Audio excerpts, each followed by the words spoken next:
Janjimu seperti fajar pagi hari. Firman-Mu Tuhan tak pernah kembali dengan sia-sia. Sabda-Mu abadi dan menjadi andalan hidup kami. Sebelum firman-Mu diberitakan, tolonglah kami oleh Roh-Mu yang kudus, supaya hati kami siap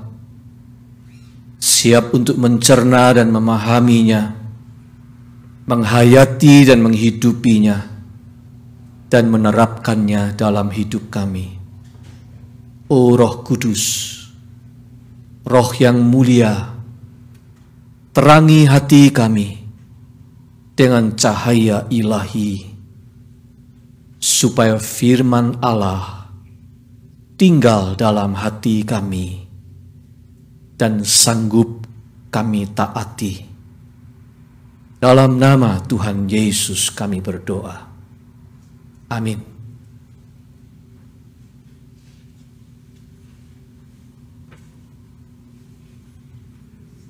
Jemaat sekalian, hari ini Minggu Prapaskah pertama, bacaan Injil kita diambil dari Matius pasal 4 ayat 1 sampai 11. Saya undang jemaat untuk kembali bangkit berdiri selama pembacaan kitab suci.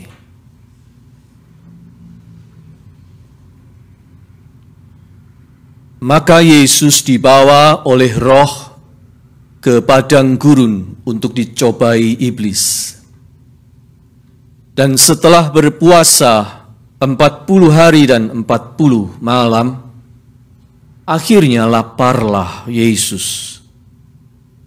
Lalu datanglah si pencoba itu dan berkata kepadanya, "Jika engkau anak Allah, perintahkanlah supaya batu-batu ini menjadi roti."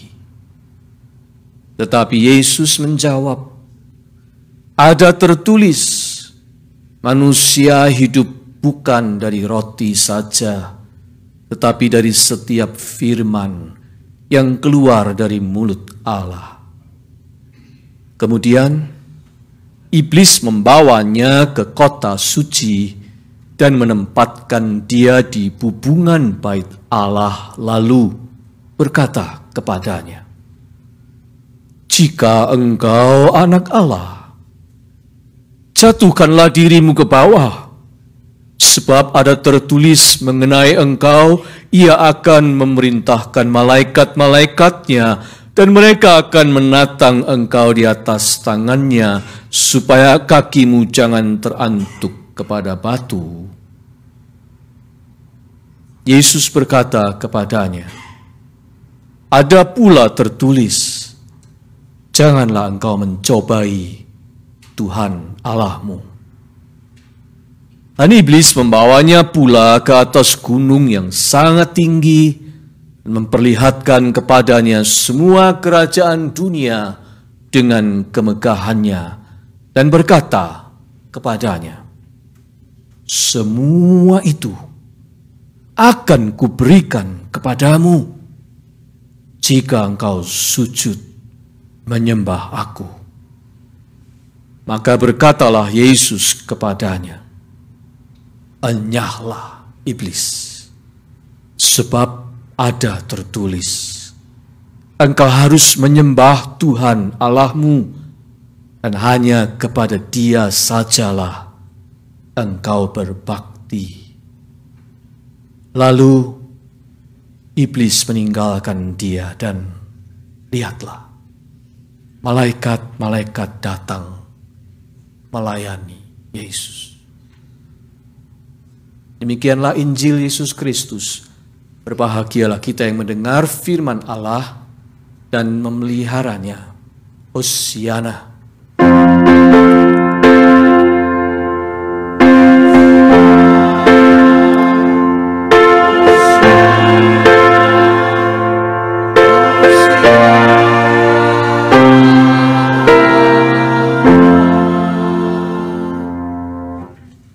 Jemaat dipersilakan duduk kembali.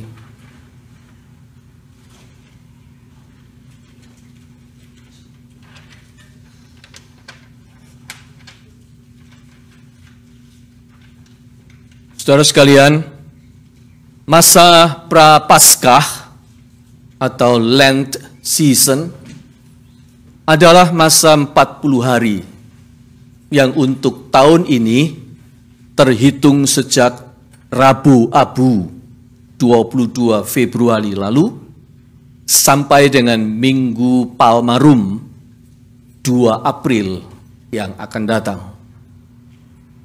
Mengapa 40 hari?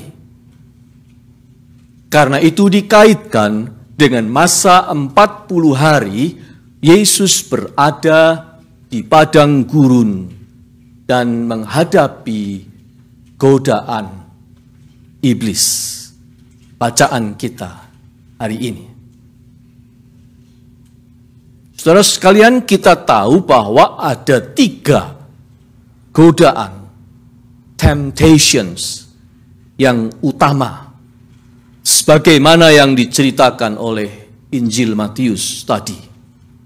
Godaan pertama adalah godaan fisik, godaan nafsu kedagingan, godaan untuk menyulap batu menjadi roti.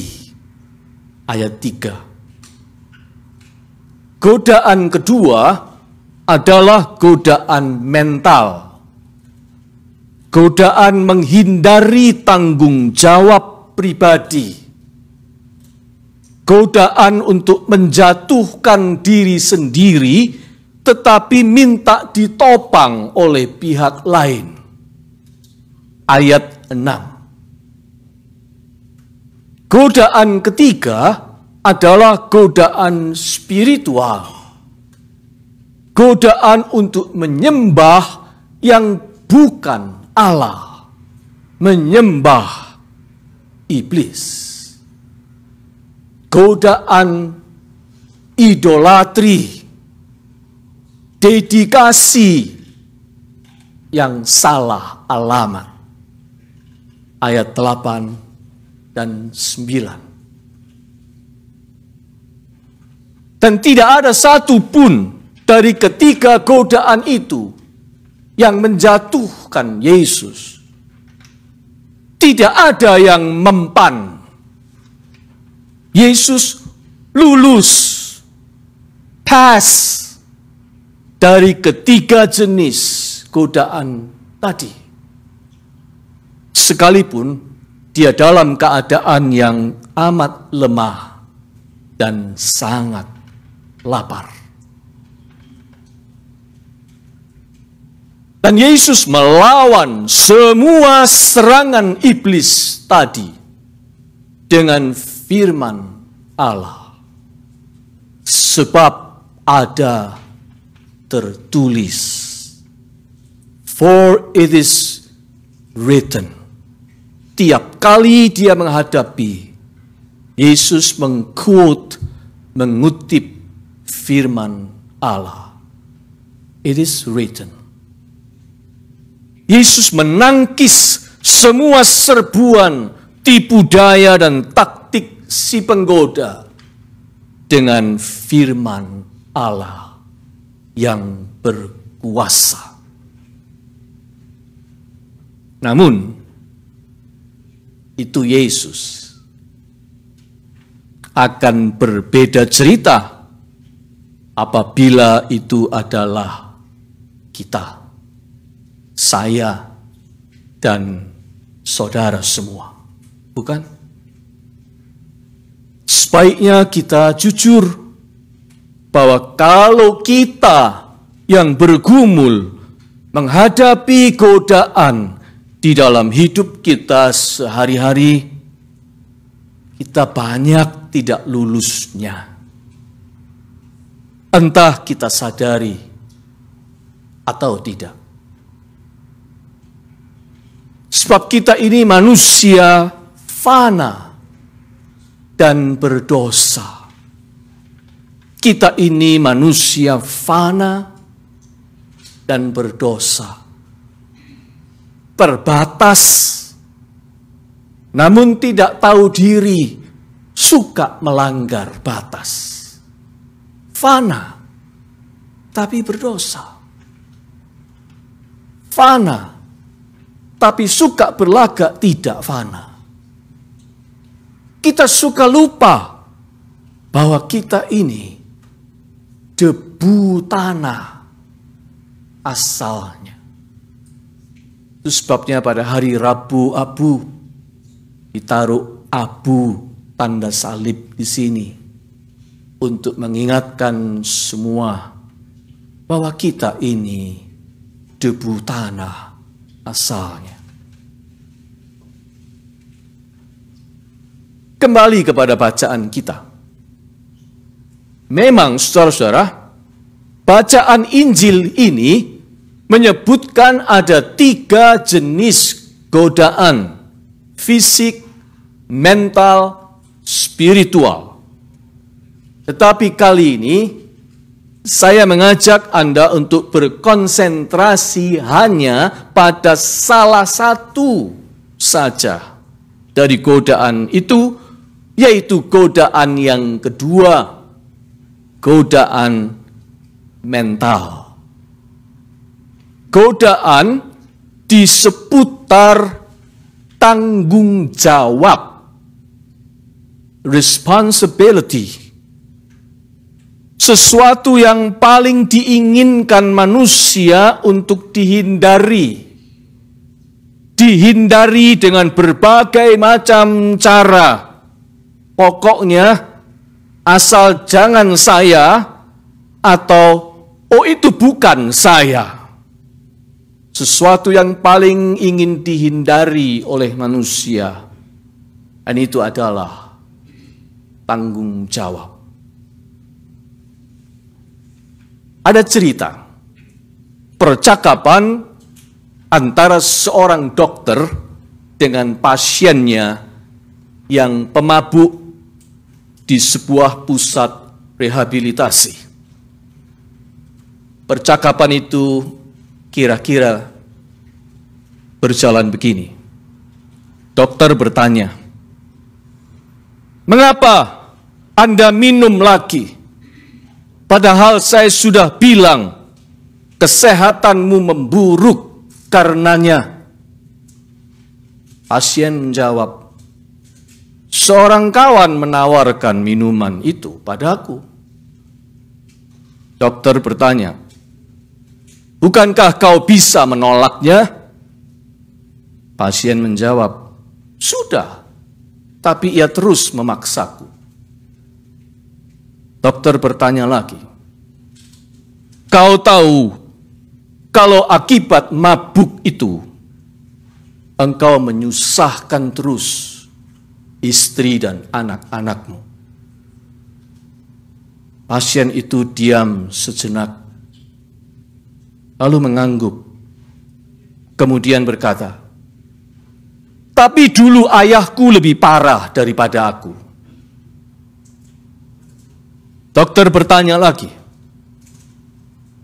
"Kalau kau tahu ayahmu salah, mengapa sekarang kau meniru dia?"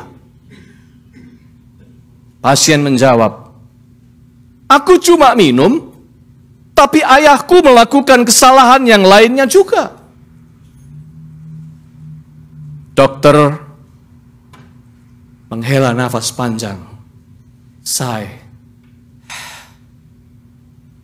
"Kau tahu, teman di kamarmu sebelah tadi malam dibawa ke rumah sakit emergency lagi.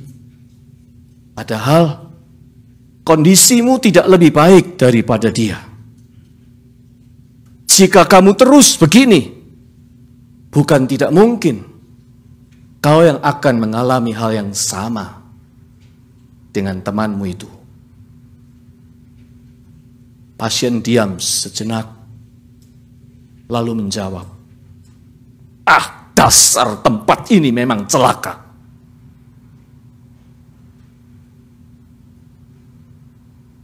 Cukup sampai di sini. Sebab jika dilanjutkan percakapan ini, kita sudah tahu arahnya kemana. Yaitu, selalu akan ada yang salah atau dipersalahkan oleh pasien itu selain dirinya sendiri. Orang ini sedang menjalankan permainan melarikan diri dari tanggung jawab pribadi. Caranya, dia melemparkan tanggung jawab itu kepada pihak lain. Yang salah itu kawan yang nawari minuman. Yang salah itu adalah dia maksa saya. Yang salah itu ayahku dulu juga pemabuk dan dia lebih parah daripada aku. Yang salah adalah tempat rehabilitasi ini, tempat celaka. Tidak ada orang lain lagi, tidak ada lagi yang disalahkan selain di luar dirinya. Saudara sekalian, cara yang dipakainya adalah blaming others. Menyalahkan siapa saja atau apa saja, pokoknya selain diri sendiri. Oh, itu mengingatkan kita pada dosa yang pertama kali dibuat oleh manusia di Taman Eden, bukan? Sesudah melanggar batas yang ditetapkan Tuhan, makan buah pengetahuan tentang yang baik dan yang jahat, itulah yang dilakukan oleh Adam dan Hawa. Adam bilang, perempuan ini Tuhan yang kasih buah itu kepada aku. Hawa bilang, ular ini yang menggoda aku. Blaming others.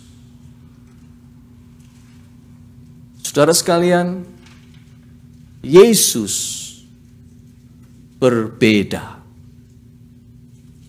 Iblis menggodanya untuk menjatuhkan diri dari atas bubungan bait Allah sambil mengandalkan malaikat menatang tubuhnya yang jatuh itu. Oh, Yesus menolak. Artinya, melakukan sesuatu lalu menyuruh pihak lain untuk to be responsible for, itu bukan Yesus.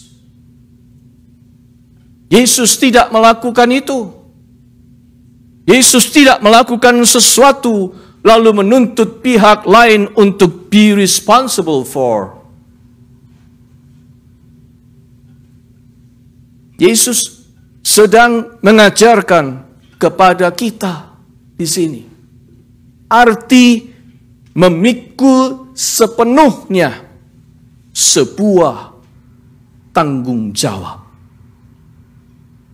To be fully responsible for our own actions and our own lives. Saudara sekalian, kan sikap ini sungguh tidak mudah. Sebab itu menghendaki kesediaan kita untuk bersikap tegas terhadap diri sendiri. Ada kalanya keras pada diri sendiri, berdisiplin dan selalu alert dan menjaga fokus kita. menjaga fokus kita dari distraction.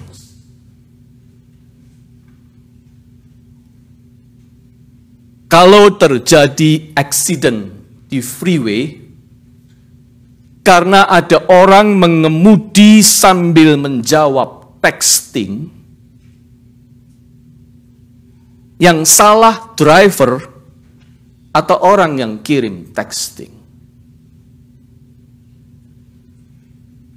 Yang salah pengemudi atau orang yang kirim texting pada dia? Kita tahu si driver. Tetapi dalam kenyataan saudara-saudara, manusia suka menyalahkan pengirim textingnya, distractions-nya. Kalau di tengah Anda melakukan sesuatu, Anda terdistract, kemudian Anda lengah, dan Anda berbuat salah, jangan salahkan distractions-nya, sebab itu kelengahanmu karena tidak fokus. Yang namanya distractions itu ada di mana-mana. Distractions itu selalu mungkin ada, wujudnya macam-macam, aneka rupa. Kitalah yang bertanggung jawab untuk fokus dan waspada. Jangan salahkan distractions-nya. Itu tanggung jawab kita untuk hidup waspada dan menjaga fokus. Kalau pekerjaan Anda tidak selesai karena tiba-tiba ada interupsi keadaan darurat, jangan menggerutu dan menyalahkan keadaan darurat itu.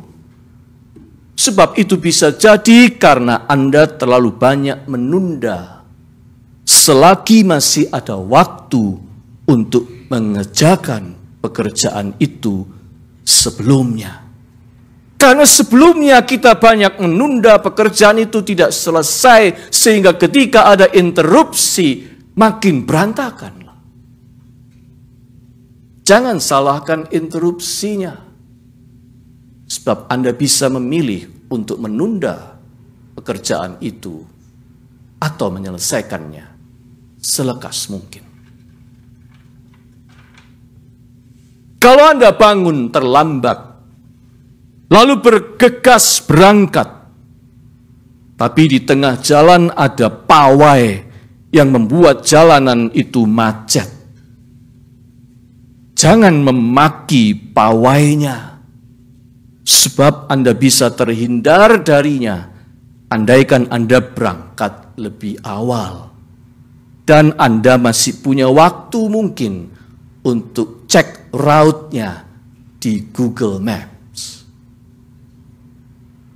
Artinya, saudara-saudara, risiko dari ketidakdisiplinan dan kelalaian kita itu sepenuhnya milik kita. Jangan melemparkannya pada pihak lain, atau jangan minta pihak lain untuk menanggungnya. Risiko itu sepenuhnya our own. Dalam keseharian hidup, kita ini selalu menghadapi godaan mental sejenis ini. Yaitu godaan untuk menghindari tanggung jawab pribadi dengan mempersalahkan semua yang di luar diri kita sendiri. Sekarang ini lagi musimnya dan cuaca dan musim kacau. Panas, dingin, silih berganti.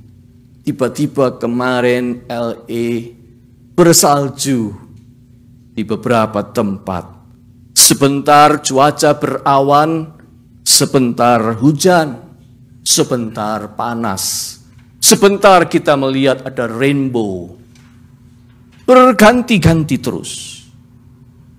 Dan biasanya kita menggerutu. Kalau panas, ya kita ngomel kepanasan. Kalau dingin, kita mengeluh kedinginan. Itulah kebanyakan kita. Tapi mari kita belajar dari orang-orang Finlandia, saudara-saudara. Mereka itu orang-orang yang jarang jumpa matahari. Musim dinginnya lebih banyak daripada sebaliknya. Kalau mau mengeluh, mereka lebih punya alasan daripada kita, orang-orang Finlandia itu. Tapi apa kata mereka? Mereka bilang begini, "There's no such thing as bad weather, only bad clothing." There is no such thing as bad weather, only bad clothing. Tidak ada itu yang namanya cuaca buruk. Yang ada cuma pakaian yang tidak proper, yang tidak memenuhi syarat. Kita tidak berbusana dengan proper. Artinya, orang-orang Finlandia itu pantang menyalahkan cuaca, keadaan. Kita sendirilah yang harus menyesuaikan pakaian yang kita kenakan. That's our responsibility to ourselves. Itulah yang namanya tanggung jawab. Tanggung jawab itu harus dirangkul, dijadikan milik pribadi. Jangan dilemparkan pada pihak lain. Selain itu bisa menimbulkan persoalan dengan pihak lain. Yang lebih parah adalah sikap melemparkan kesalahan atau tanggung jawab pada orang lain, pada pihak lain, pada akhirnya menyusahkan kita sendiri. Sebab kita dibuat menjadi tidak merdeka, kita dibuat menjadi tidak bahagia, dan kita tidak pernah menjadi kuat atau tangguh dan sepenuhnya dewasa, mature. Saudara sekalian, menyalahkan pihak lain itu sejenak saja membuat kita nyaman. Sebab kita tidak usah repot-repot koreksi diri. Kita tidak usah didera rasa bersalah. Kita tidak usah merasa berkewajiban untuk melakukan sesuatu. Serta emosi kita serentak terlampiaskan. Lega rasanya untuk sejenak. Tetapi sebenarnya untuk jangka panjang kita rugi. Karena kita sedang mengabadikan sikap kekanak-kanakan, immaturity di dalam diri kita. Kita sedang menghambat tumbuhnya kedewasaan di dalam diri kita. Dan kita tidak akan bergerak kemana-mana. Kita akan stuck di situ. Juga tidak akan terjadi perubahan apa-apa di dalam hidup kita. Pemabuk yang saya ceritakan tadi adalah contoh ekstrim. Sepanjang dia selalu playing around dengan cara blaming others dan menolak untuk own his responsibility atas ketagihannya terhadap alkohol, dia tidak akan berubah. Dia tidak akan bergerak kemana-mana. Tidak akan ada perubahan apa-apa. terjadi padanya. Penyembuhan, pemulihan tidak terjadi sebab si sakit tidak mau mengakui sakitnya. Dia terjebak dalam sikap immature yang sangat tidak bertanggung jawab. Yang mabuk dia, yang menyusahkan keluarga dia, tapi yang salah semua di luar dia. Dan kalau dia terus begitu, pusat rehabilitasi manapun tidak akan memulihkan orang itu. Sebab dia hidup di dalam immaturity-nya terus. Saudara sekalian, firman Tuhan adalah firman yang berkuasa. Berkuasa untuk mengubahkan hidup kita, membentuk karakter kita. Tetapi kita sendiri harus punya kesediaan untuk mengambil alih tanggung jawab atas kemajuan dan pertumbuhan kedewasaan kita. Firman itu mengubah kita, tetapi kita harus mengambil alih tanggung jawab untuk pertumbuhan iman kita pada kita sendiri. Being mature, itu tanggung jawab kita. Lent season, masa prapaskah, mengajak kita untuk mewaspadai diri sendiri. Jangan mudah menyalahkan orang lain. Jangan gampang mempersetankan keadaan. Jangan sedikit-sedikit berkata, ini gara-gara kamu. Jangan gampang-gampang berkata, keadaanlah yang membuat saya begini. Jangan sedikit-sedikit berkata, orang itu membuat saya tidak bahagia. No. Jangan pasrahkan kebahagiaan kita ke tangan pihak lain. Jangan suka menempatkan diri sebagai objek penderita atau victim atau korban dari perlakuan orang lain atau korban dari keadaan. Pastor Chuck Swindoll berkata, hidup ini 10%-nya adalah sesuatu yang terjadi di luar kendali kita. 10% kita tidak bisa mengendalikannya.